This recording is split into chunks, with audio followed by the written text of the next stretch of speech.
Welcome to Public Comment. I'm John Dunbar, former mayor of Yountville. And I'm Alfredo Pedroza, former Napa County supervisor. Thanks for joining us as we talk about politics, people, and whatever else is on our minds. Those that have special interests about this, they say that there's way too much development already. Development in the unincorporated area is under 10% of projections. Don't be a NIMBY. What happens when you don't change? You die.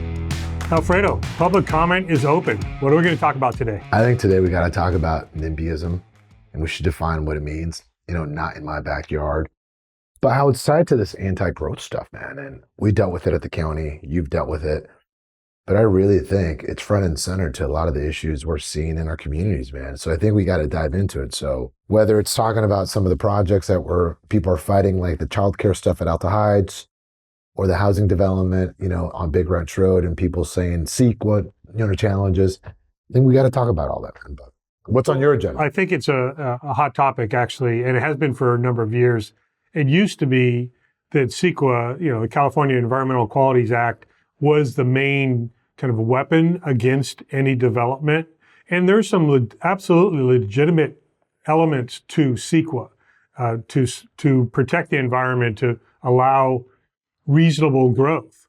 But it's been weaponized. And now we're seeing other issues being used as tools against growth too. Well, and if you look at, man, like the one up on Alta Heights, the former church, right? I quickly went on their website because I did my homework for you. But I went on the website and they have an expert, they have an attorney, and these are neighbors coming together. And again, taking a step back, you commend people wanting to get together to protect the neighborhood, but doing it in a way that I think is to stop something without being part of the solution. I don't think that's okay, right? And they're using CEQA because they're saying, what's going to increase traffic? Well, were you complaining when the church was there, when it was doing increased service, right? And I still go to church. I don't go to church that often, but that's adding traffic, right? Or the one on Big Ranch Road where they're trying to, potentially subdivide so you have housing units there. And I went on the website too, and it's talking about biological resources. And I know what that means, right? And on their website, they said, we walked the property, we surveyed, sensitive wildlife, and they have a CEQA person and they're suing. And to me, that's not genuine, man. And to me, that's someone that says, I don't want that in my backyard. Right. And that's really the definition of NIMBYism, which is when people start off with, I of course support housing. I support the wine industry. I support business. But then when you bring up things like the child care center and the housing projects, that there's land dedicated and zoned for housing or for other uses, and then the neighbors that have theirs don't want another opportunity to be allowed, and they're finding new ways to challenge it. With resources. Well, with resources, like you've said before, instead of putting the resources towards finding a solution, they're putting those resources towards appealing, filing lawsuits, and really having a negative impact. Well, look, when we got all that federal stimulus, one of the things I raised, and I did it because, I have kids and my wife works, but childcare is a big issue in our community, right? And we hear it. We hear it from men and women, everyone, that it's progressively getting more expensive to live in Napa, and childcare is a big issue. And it impacted women at an proportional rate during the pandemic where they didn't return to work because of childcare. That's something that we heard. So here we are investing in that, right? The county provided some grant funding to the potential owners of this to provide and do childcare there. We did that, acknowledging that it was a community need. It shows up in everyone's survey as the number one issue. And here we are trying to solve it. And the neighbors in that community say, well, we believe in childcare, just not here. Right. And I think part of it, though, is how do we acknowledge the concern, right? Because if we lived there, you and I would have some legitimate concerns, but then put them in a table in a way of like, look, this is what I'm generally concerned by. How can we mitigate that? And they're not doing that, right? They're hiring an attorney and experts to sue the shit out of the people, make the cost so expensive so they bleed them dry. Well, and I'm going to add another angle to this that I've not heard anybody talk about, which is, okay, what happens if that project goes away? Then regardless of who owns it, what value of the land there is, that property has a history of religious activity. There are extra values attached to that land for religious institutions.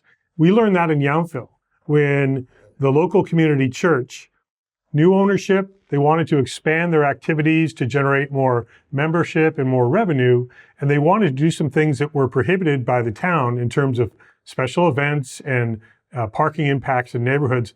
A lot of the same things that are being discussed about the Alta Heights childcare project, we learned that we are not, as local government, allowed to restrict religious institutions from their activities.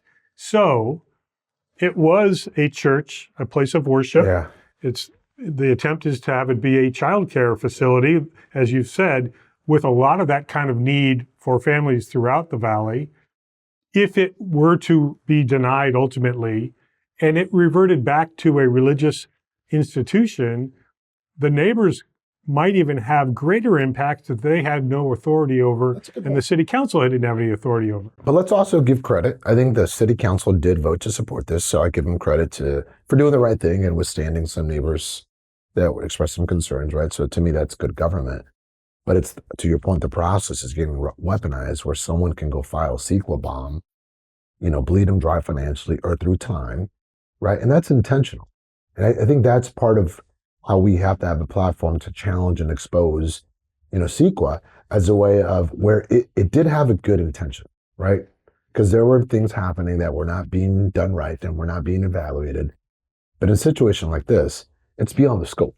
Well, and beyond this one project that you're talking about in Alta Heights, or even the housing on Big Ranch Road, there are other growth projects that are fully compliant with local rules, regulations, laws, state laws, as well as county laws, that are now being challenged because it goes through the process. Planning Commission, it goes through appeal at the Board of Supervisors. Something could still be approved, but it's also after significant concessions are made to get to that point.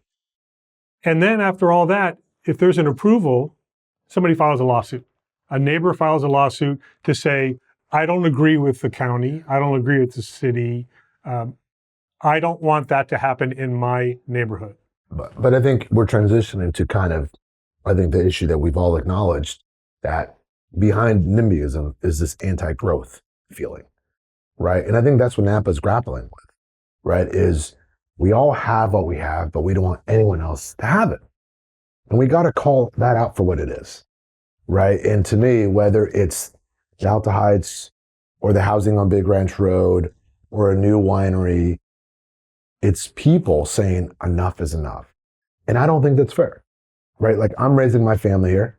I want this community to grow, and I want it to grow in a way that we all want to live here. But this fallacy that people are saying that if you keep growing, it's going to come at a cost of our quality of life, it's not right, because they're not pointing to any real issues, right? And to me, that's the uncomfortable conversation that we got to have, because some of these NIMBYs are probably our friends. They're probably in our circles sometimes. Absolutely. But it's also a very timely conversation because the general plan update is due coming up this year. They're going to be, the county's going to be putting together an exploratory committee to help review and potentially make recommendations on what's appropriate for the next 20-year cycle, plus or minus 20 years.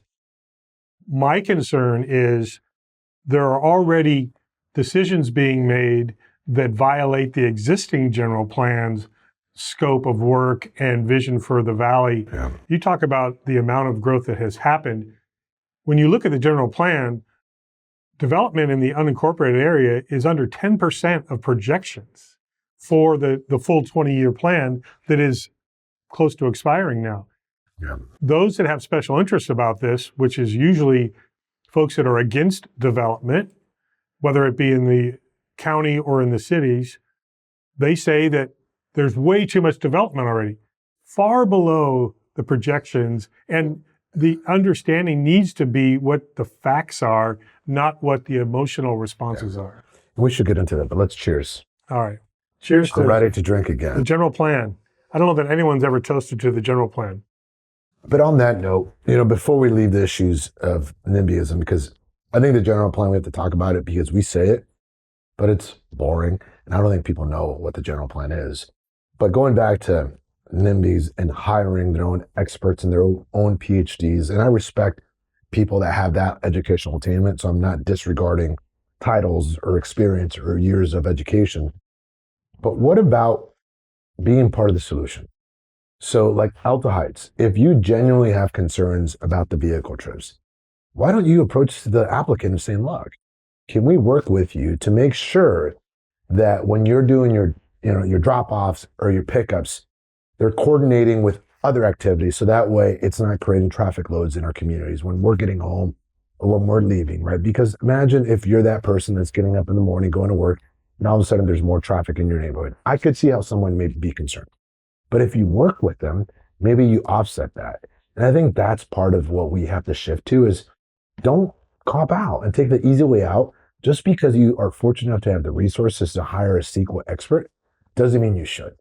Because I think it's intentional. They're trying to make it expensive to do business in Napa County, to bring businesses forward. And it's people with more resources typically that are doing that to people that don't have it. And I think that's what we have to make sure that we acknowledge. Yes, you have your rights to oppose, but if you're choosing to live here, and you told me the number, there's 483 cities, I think. If you're choosing to be here, then be here. If not, there's 482 other cities you can go to. But while you're here, be part of the magic, not on the sideline hiring attorneys to sue the shit out of us, right? And I say us because we're all part of it, right? So I say that whether it's Alta Heights or whether it's the big retro development or other developments, we just got to put a stop to that. And I think we got to call it out and expose some of the folks that are doing it. Well, the irony is we have an agricultural preserve here, which is incredible and it is unique. Nowhere else is there such a preserve. That is limiting where we can have development happen, whether it's residential housing, whether it's childcare services, or any other uses. We are protecting our environment and agriculture, and that is what is resulting in some of the restrictive pressure points. Yeah, the pressure points. So, okay, we're repurposing things that have been in place for decades in some cases, and there's a new use. It doesn't mean that that use is bad.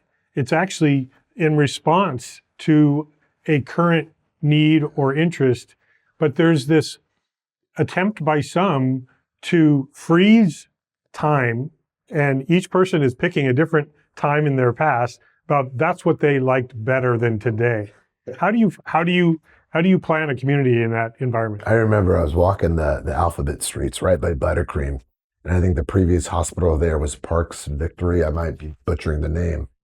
And, we all, when you're knocking on a door, you kind of scan to see what's there so you can have a conversation with someone that you're about to knock and tell them to vote for you. And I totally just like assumed, I knew this lady was 92 years old. She was a Democrat. So we started talking about it. And she's all, what happens when you don't change? I'm like, well, you adapt. She's all, no, you die. And I'm like, oh, and I was trying to be politically correct, which we shouldn't. And she just told me straight up, like, you have to adapt to change. And this was 92 years old. And she started telling me the story of how she was born at Parks Victory and the neighborhood had changed, but she wasn't resentful for it. She was excited about it. And I think we just have to embody that type of attitude of it's going to happen because where you live today, that was new to someone else once upon a time. And they allowed that development to happen, right? Which has allowed Napa to flourish in a way, the whole Napa. Yeah, I mean, Yountville is a perfect example. It's not unique to the Valley, but it's a great example of the evolution of our communities because Yountville used to be nothing but bars and I'll call them social clubs supporting the veterans at the vets home. And the vets deserve our respect. Absolutely. They've been around longer than almost anybody in this valley, into the 1800s. But the town grew around the activities of the veterans and of the folks that own property. It turned apple orchards and pear orchards into housing developments. I used to live in a neighborhood that was an orchard before, and people embraced that development and the evolution of the town. Some people say, oh, we liked it better back then. And those that really lived there then said, what was it that you were actually looking to go back to? It goes back to when they say comments like that. I like Napa back when it was this. And when you challenge them on that, there's no specifics. And I equate it to like you're in a car, look at the windshield, look at where you're going. And some of us are just focused on the rearview mirror. trying to reflect our glory days. The glory days are now. And I think part of what you and I have to talk about today is this anti-growth sentiment, right? And you see groups like Vision 2050 and all these other subgroups. I think they came online, right, with this attitude of we need to protect Napa. And it's like, protect Napa from what? To your point, on the general plan, right, which is kind of the plan of how Napa's going to grow, right? It's kind of like your household vision. You know, we want to take a vacation, we want to save money, we want to expand. It's the plan that you make with your family. This is the plan we make with our community of where we're going to grow, how we're going to grow, you know, where the infrastructure investments are going to be made. It's done in a community process with public, feedback. So we did that. And to your point, we're well below the assumptions of how we plan this community is going to grow, from vineyards to wineries to jobs to housing. We're all way below those assumptions. So what does it tell us? We're not having hyper growth. We're having slow growth, you would argue. Yet these groups came online and they started framing the narrative of it's the wild, wild west. We're seeing rampant development. And if you drive through Napa, you know, you and I like to cycle and we move very slow, and you can look up and you see the beautiful hillsides. I don't see rampant growth, right? I see policies that work, but yet they're framing the conversation that it's uncontrollable. Yeah, I totally agree with that perspective because it's actually based in fact and not emotion. And the other part of that, let's play out that hypothetical, which is we think Napa Valley is overgrown, overdeveloped. There should be no growth anymore. Okay, what is your alternative? There's never an alternative. It's just stop everything now. We don't want ag activity in ag land. And, oh, well, we can have it in the valley floor, but not in the hills. Well, what are you saying to the property owners that invested in the hills? And by the way, how many of the folks that are saying no growth in the hills built or bought homes in the hills? Yeah. Should we now say you cannot have Amazon deliveries, you cannot have landscapers or housekeepers or mail delivery because you violated your vehicle miles traveled in your visitation that day? I mean, we have businesses that are told you can have 4 people a day into your business. Yeah. Yet we don't tell anybody how many guests they could have at their house. That's probably going to be a podcast for another day. Well, a lot of these things may be turning into larger conversations. But to your point though, right, of these groups, right, because they have, in my opinion, weaponized the process, right? And when you talk about Vision 2050, you know, and you go to their website, which I don't anymore, but when you or subscribe to the newsletters, but there's no there. Like, tell me what you're trying to strive for. Like, paint a picture of what Vision 2050 looks like. And it's fighting things. It's fighting projects. And I give them credit. They've won on some of these, right? They've been successful at stifling development. And they celebrate that. But what does that tell us? That it's a no-growth organization. And it's not like the days of the old guard, right, where they wanted slow growth. We kind of knew what that meant. When you look at it now, it's intentional stopping of development and paralyzing the process where it becomes so expensive where people say, I'm out, I'm done. Well, it's like what we're seeing with politics, and it used to be only at the national level, but we're seeing it even locally, is extremism. And so there are some folks that have very smart ideas and are reasonable, whether it's Vision 2050, Napa Climate Now, other special interest groups. California, you know, I've challenged California Water Audit, and I've challenged the Center for Biological Diversity with their opposition to virtually everything. And there are some legitimate reasons to be challenging. More of their concern is about process maybe than the projects, but the end result is hardworking local business owners and property owners are being punished financially and being restricted of their rights. If they were trying to build a car dealership in the hills where it's zoned for ag and watershed, of course we'd all say no. But if they're talking about trying to plant a vineyard, like La Colina was trying to plant a vineyard in a vineyard zoned agricultural area. I voted for that, man. But another example, I mean, Vita Valiente Winery. And now there's a neighbor filing a lawsuit after it went through the entire process with the county. There was public comment, very robust dialogue, planning commission process, board of supervisors appeal. All that happens. There used to be a conclusion, and now there's not even a conclusion. And I don't even want to know, but I bet if you ask them how much money they spent on the process, it might have been over $1 million. Right? Oh, for sure, that project was multi-million and 5 years But of planning. So to me, that's very intentional of you're making the barrier of entry so expensive that it becomes a no growth environment. And I think that's where they have won in doing that and succeeding. And I would question, just like they love to pour through everyone else's finances, I'd like to know who's funding Water Audit California, who's paying their bills. And guess what? If you scratch a little, it might be some local folks, right? So that's where you question, like, why do that? If you have these values, own it and say it proudly. But if not, don't use these front organizations to fight these projects. That's not Napa, right? And if you go back to the Ag Preserve, right, the stories I heard where there was family separation issues when people were fighting for a vision, but they stood for something. They had a clear vision. We're not doing that. And I have to fault us too, because if we did fail in one way, it was that we didn't peel off the Band-Aid sooner to say, let's have that conversation about our future sooner, right? Because it would make everyone uncomfortable. But we started this segment talking about NIMBYs and anti-growth and then growth. And at the end of it, the foundational issue to me is, where's Napa going? And we're seeing these fights, right, around growth. And I don't think that's fair, because you can't fight the future project by project. You have to have that discussion. And, we can talk about Visit Napa Valley and the amount of tourism they create and the renewal they had to go through. That was crazy. Well, that goes back to, what is your alternative solution for the future of this valley? What do you think it's going to become if successful at stopping all hillside winery development and vineyard plantings? If you're stopping all business activity, you're not allowing any open space to be developed into affordable housing, then what? And that's where the 92-year-old Napa resident, who great lady, really smart and the right perspective, which is, if you're not evolving, you're dying.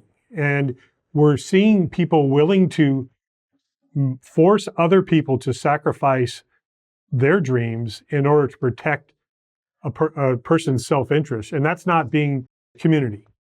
And I don't mean to sound like I'm not sensitive, but like, if you are complaining about this community so much and you're blasting us on next door, you're showing up to meetings and just complaining about it all the time, why are you here? And I mean that sincerely. Like, no one's forcing anyone to live here. We're choosing to live here, right? I would say. And if we're choosing to live here, why aren't we trying to be constructive while we're at it? Not divisive, not tear shit down. And to me, not to go back to Visit Napa Valley, but here's the lodging community that generates over $2.5 billion in economic impact. $2.5 billion, man. And they're trying to renew the tax they impose on themselves. Hotels taxing themselves, paid by visitors, right? But it's a competitive advantage or disadvantage. They're willing to do that. And they had to fight to convince the elected officials to do that. Like, what are we missing? I don't think you and I are the brightest people on earth, but I do know that if there is an economy that's generated $2.5 billion and over $100 million in tax revenue because of property taxes, and it's not costing us a dime from our general fund, why aren't we embracing it? Why are we fighting it? Well, one of the things I think that we need to do is what I hope that we do every time we have a discussion like this is offer some ideas and some potential solutions, not just complain, because then we're no better than the people on social media that only find fault with people and things and never offer up reasonable and fair alternatives. We need to help communicate better the value of our local economy, the value of what we do have here in Napa Valley, and how it best serves everybody. Because there is a disconnect. People don't always understand, when you talk about the billions of dollars that tourism brings to this valley, they feel like they don't see it or they don't benefit from it. And so it's like, well, how do we make that clearer? Yeah. There are a lot of people that their livelihoods, their families survive because of the wine industry, hospitality, and our business, local economy. How many folks were here a couple decades ago when downtown Napa was nothing but empty storefronts? Is that what people want to go back to? I don't think so. I'll tell you a quick story. My son plays sports, and I was there ordering a uniform for our kids, and it was pretty freaking expensive. I told my mom and dad, I was like, how'd you guys afford to, keep me in soccer? Because it was like $2,000 for the uniform, enrollment fees and everything. And they were Latinos, right? And the dad didn't speak the best English. So, hey, can you help me order the uniform? Because there were some delays. So I go on there and we're doing it. And I'm like, yeah, it's expensive. I was like, man, they should offer some, just not assuming, but just saying, hey, when I was a kid, I think my parents got some scholarships so I can play. And the guy's like, no, I have a job here. My wife works in hospitality. We both make money. We're going to pay. And that pride that someone had, right? And it's so easy for you and I to assume, but the pride that people take, right? And it's what our economies and sectors allow people to do, right? They could have taken the scholarship because Napa United does offer them, but they chose to pay. And because they both have jobs, are working parents in our community, they're investing time in their kid to play sports. And that to me is kind of what makes Napa magic, right? It's that. And here we are people that are fighting the very industry that's employing people, right? And that's what we can't support. And I do agree that we just can't have this podcast be a bitch sesh, or John and I, you and me talking about our, the people we don't like. But how do you make it into something constructive? And I do think we have to make sure that we tell the story, that we communicate better with people. But we have done that, right? To a certain point, like with tourism. If you remember, I think you and I worked on this when they agreed to do the TOT, the 2%, is 1% for housing, and it's generated over $23 million. And that was a lodging community saying, we're willing to add a special tax so it generates funding so it can fund affordable housing. Like, that's what happens when you work with people. The ag community did it the same way when you're assessing $10 per acre, it's, whatever it is now. So our industries, in my opinion, are stepping up. Yet we forget about it and then we throw rocks at it. Well, and I'm glad you brought up the CSA4 funds, because people outside the industry really are not aware of the fact that that's where farm worker housing funding support is coming from. The farmers in our community are paying for that workforce housing. Yeah. And we need to continue to support them in doing that. I've also argued when I was still in office and after leaving office, why are we expecting the county lands to be the only sites that we can develop farm worker and workforce housing?